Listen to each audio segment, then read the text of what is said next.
नमस्कार, दैनिक shift time में आप सबका स्वागत है। मैं रश्मि शर्मा, कैमरामैन शुभम भगत के साथ। जिस तरह से बात करें, अमित शाह जी देश के गृह मंत्री का राजौरी में और बारामूला में दौरा था, और राजौरी की बात करें लगातार पहाड़ी लोग एसटी स्टेटस की मांग कर रहे थे और नजरें गिराए थे कि आखिर अमित शाह जी क्या आह्वान करते हैं। उसी के चलते जब रैली हुई तो रैली में ये घोषणा की गई कि एसटी भी अधिकार है, उनको भी जो पहाड़ी हैं उनको भी एसटी स्टेटस के डिजर्व करते हैं, और खुशी की लहर दौड़ पड़ी।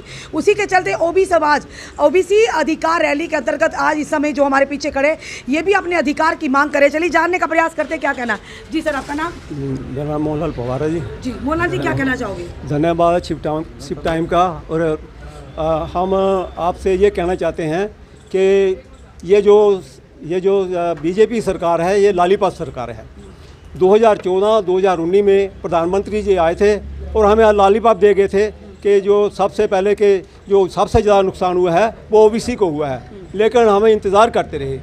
अब आइए आगे की बात देखिए कि अब अमित शाह जी जम्मू के दौरे में आए और रजौरी में इनका प्रोग्राम था।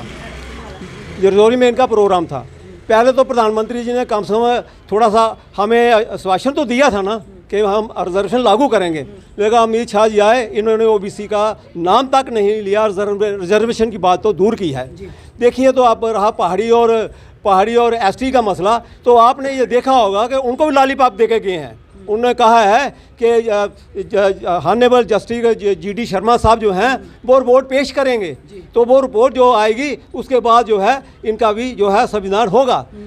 कहने का मतलब ये है कि हमारे पास आज तक 8 जो हैं कमीशन बैठे हैं, अभी भी कमीशन बैठा हुआ है। वो 8 कमीशन जो हैं वो फैसला ना दे सके तो ये पहाड़ी और एसटी को कहाँ पे मिलने वाला है। ये सिर्फ एक बोर्ड की राजनीति है। प्रधानमंत्री जी आते हैं, लालवीपाप देते हैं और बोर्ड लेकर निकल जाते हैं। अब अमित शाह जी आए हैं, बोर्ड लेने के लिए आए हैं, उस खुश किया है लेकिन दिया किसी को कुछ नहीं है। पर एसटी तो पहाड़ी तो बड़े खुश हैं कि हमें अब समझो मिल ही गया, कि उन्होंने कहा प्रशासनिक प्रक्रिया जब तक पूरी नहीं होती उसके बाद उनका कमीशन बनाया ना, जैसे हमारा कमीशन बनाया जस्टिस शर्मा कमीशन, वो कमीशन बोर्ड देगा। हमारी भी उसके पास हमारी रिपोर्ट भी उन्होंने देनी है, तो अभी तक उनकी रिपोर्ट जो है उसका कोई भी निर्णय नहीं हो सका है।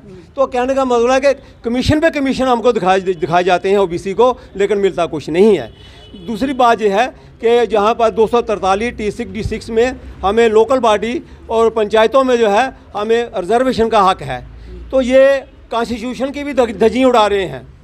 ये कॉन्स्टिट्यूशन दर्जियाँ उड़ा रहे हैं ना, तो ये कॉन्स्टिट्यूशन को ख़त्म करना चाहते हैं, कॉन्स्टिट्यूशन के तहत चल नहीं सकते हैं।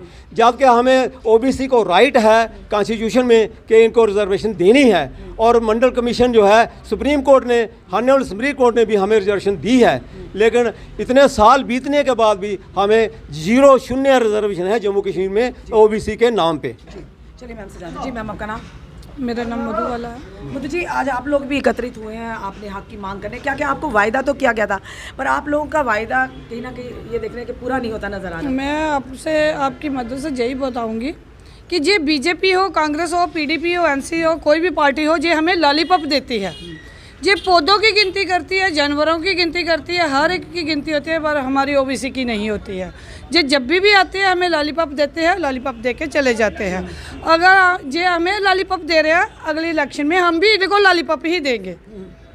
अगर गुजर बकर वालों की बात करें, अगर पहाड़ियों की बात करें, उनको तो स्टेटस देने की भी बात की है। गुजर बकर वालों को तो मिल गया, अब एसटी, अगर जो पहाड़ी थे वो मांग करते एसटी स्टेटस मिला जाए, कहीं ना कहीं आह्वान कर दिया। पर आप लोगों की बात क्यों नहीं सुनी जा रही? आप लोग भी तो काफ़ी सालों से मांग करे ओबीसी स्टेटस। यही बात है ना, ये सबको लॉलीपॉप ही देते हैं। मैंने आपको बोला ना कि ये लॉलीपॉप ही देते हैं। अब पहले हमें देते थे, अब उनको दे रहे हैं। इन्होंने दफ़ा तोड़ी, हमें स्टेट से बोला सेंटर में आ गया, हमें कहाँ मिल रहा है 27%, कहाँ मिल रहा है जी। अब आपको पता ही है जी, सबको लॉलीपॉप ही देते हैं। हमें अभी इनको हमने अपना लॉलीपॉप दिखाना है कि कैसे अब अगली इलेक्शन में हम ये बताएंगे आपको। सर, क्या कहना चाहेंगे? जैसे बाकियों के मसले हल हो रहे हैं, उनकी मांग पूरी की जा रही है, ओबीसी की भी मांग पूरी जल्द होगी। ये तो आशा थी उस वक्त भी 2014 के अंदर, जब प्रधानमंत्री जी मौलाना आजाद स्टेडियम में बोला कि 370 दफ़ा का सबसे ज़्यादा नुकसान ओबीसी को हो रहा है। लेकिन बात ये है कि ये सिर्फ बाकी जुमले पेश करके, ये सच्चाई बात है कि ये जुमले पेश करके और लोगों से वोट आप प्रधानमंत्री नहीं आए 3-4 साल से, या आए थे उधर पल्ली में अगर बाई में, तो उसका अपना मुद्दा था उनका क्या था सोलर इलेक्ट्रिसिटी का। तो मेरा मतलब कहने का कि ओबीसी के लिए प्रधानमंत्री ने 2014 में बोला लेकिन आज तक वायदा नहीं अगर पूरा ये किया। कहा था कि धारा 370 का नुकसान सबसे ज्यादा ओबीसी समाज को हो रहा है, तो धारा 370 तो एप्लीकेट होगी। जब धारा फायदा क्यों नहीं मिल रहा? जब 5 अगस्त 2019 को धारा 370 खत्म हो गई तो उसके बाद इन्होंने 5 अगस्त से लेकर 31 अक्टूबर तक पेपरों में निकालते रहे, अखबारों में निकालते रहे कि ओबीसी को भी जैसे दूसरे राज्यों में रिजर्वेशन मिल रहा है, तो मेरे पास उस वक्त इनके पास भाई साहब के पास होगा, वो बिल्कुल अखबारों में निकालते थे ये लोग। लेकिन जब 31 अक्टूबर को ये कहने का यूटी बन गई, इसका मतलब क्या है कि सेंट्रल का कानून सभी यहाँ लागू होंगे। लेकिन जो रीऑर्गेनाइजेशन एक्ट पेश हुआ पार्लियामेंट के अंदर 2000 अगस्त 2019 को, उसके पेज नंबर 44 पे साफ लिखा हुआ है कि state reservation act 2004 will remain in force, और जो लॉ है SRO 294 के रिजर्वेशन रूल वो भी लागू रहेंगे।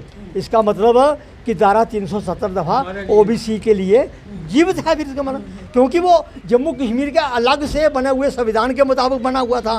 तो जब वो लागू रखा तो उससे आप अंदाज़ा लगा सकते हैं, पेपर मीडिया वाले भी, कि इसका मतलब कहने का कि इनके साथ भी खिलवाड़ किया गया कि जब धारा 370 ख़त्म हो गई भाई, तो ये यूटी बन गई, सुप्रीम कोर्ट की जजमेंट है कि सभी सेंट्रल कानून लागू होंगे यहाँ पे, तो फिर आपने वो अगर जिंदा रखा तो इसका मतलब ओबीसी के लिए अभी भी धारा 370 अब हम जीवित है ये। अब हम चौथी अधिकार तिरंगा यात्रा निकालेंगे 1 नवंबर, 2 नवंबर, 3 नवंबर को, जो कश्यप राजपूत सभा मोती बाज़ार और सैन समाज जो कि हमारे दोनों धर्मशालाएं इकट्ठी हैं, वहाँ 1 नवंबर को हम ठीक 10:30 बजे इकट्ठे होंगे और वहाँ पे पैदल मार्च वहाँ पे करते हुए प्रेस क्लब तक आएंगे, जहाँ हमारी गाड़ियाँ खड़ी होंगी, स्कूटर खड़े होंगे।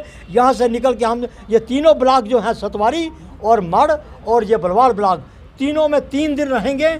और इसके बाद जो अगस्त जनवरी का महीना आएगा, उसके बाद बिलावर बसोली, उसके बाद पुंछ रजौरी, उसके बाद रियासी, ये चलता रहेगा। इसलिए कि जो बीजेपी डिस्क्रिमिनेशन हमारे साथ इस वक्त कर रही है, जो अमित शाह ने हमें 2 बार टाइम नहीं दिया मिलने के लिए, तो इसका हम भी इनको 2024 में जो दिखाएंगे कि डिस्क्रिमिनेशन क्या होता है। इनको परिभाषा डिस्क्रिमिनेशन की पता नहीं है।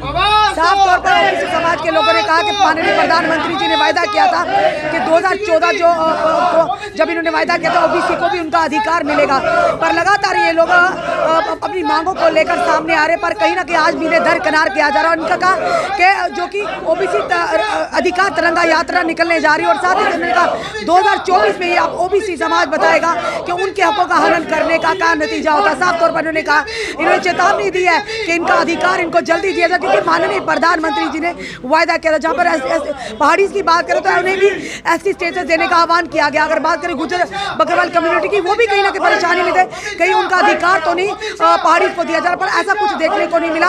भाजपा ने एक अच्छा फैसला लिया, उनकी नीतियों पर कहीं ना कहीं खुशी जताई है पहाड़ी से। वही दूसरी तरफ अब ओबीसी समाज लगातार ये कह रहा है कि उन्हें भी उनका अधिकार दिया जाए, जिसका माननीय प्रधानमंत्री जी ने वायदा किया था।